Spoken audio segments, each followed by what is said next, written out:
King's friend said, and in the last year or so, I had a feeling that Martin had a death wish.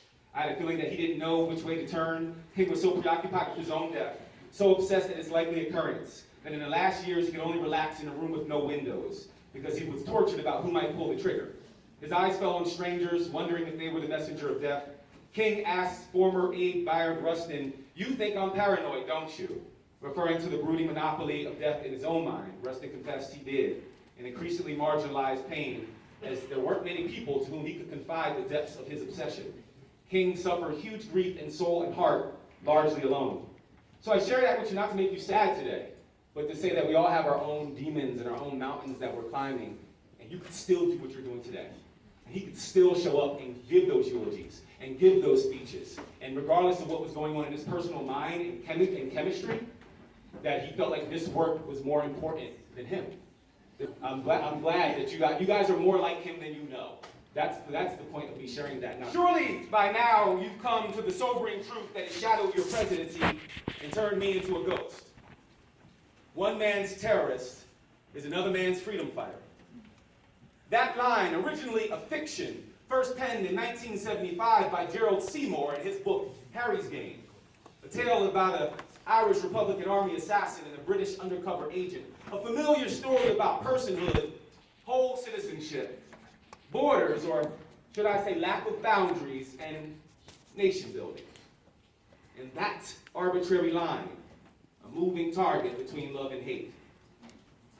That line, the one I found myself at the dead end of, and you find yourself on both sides of, the one you learn to double dutch with one foot somewhere between Honolulu and Washington, D.C. Me, a man of the cloth. So God forgive me for what I'm about to confess, but Barack, you are what I believed in. Little black boys holding hands with little white girls and doing more than just holding hands. Birthing nations in college dorm rooms on campuses barely integrated 6 years prior, making love. Making leaders of the free world. Making you nothing but a fantastic beast to some, but to others, a mythical creature. Those to whom black presidents have never been anything more than a figment of their imagination. So now there's a new line. From one gifted orator to another, I'm sure it's one you know all too well. One man's dream is another man's nightmare. 8, the same number of years older than me you were when you took office, both with children afraid for our lives and theirs. Wide, strong enough to share us with the rest of the world, but insecure enough to know that the same secret surveillance that records our phone calls is also privy to every single plot to take our lives. They chose not to intercept mine, but I thank God that you survived. Survived all the crosses they burned on the White House lawn, the cyber assassinations of your character, and the terrorization of black churches on your watch. I'm unsure if I would have made a good president as you. As good a president as they say I would have been.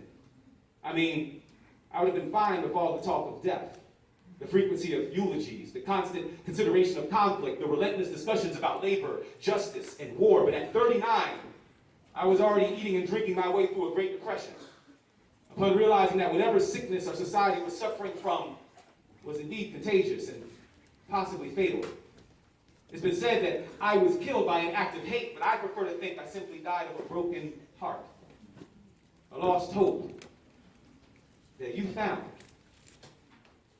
I took a bullet so that in 4 days you could walk out or in any color house you want without so much as a scratch. My slaying as inevitable as your inauguration was unexpected. In a way, we've both given our lives to this country with nothing but a legacy of servitude to show for us. But you are the one thing that I will never be. Alive. And I am the one thing America's founding fathers assured us that you'd never be. A king.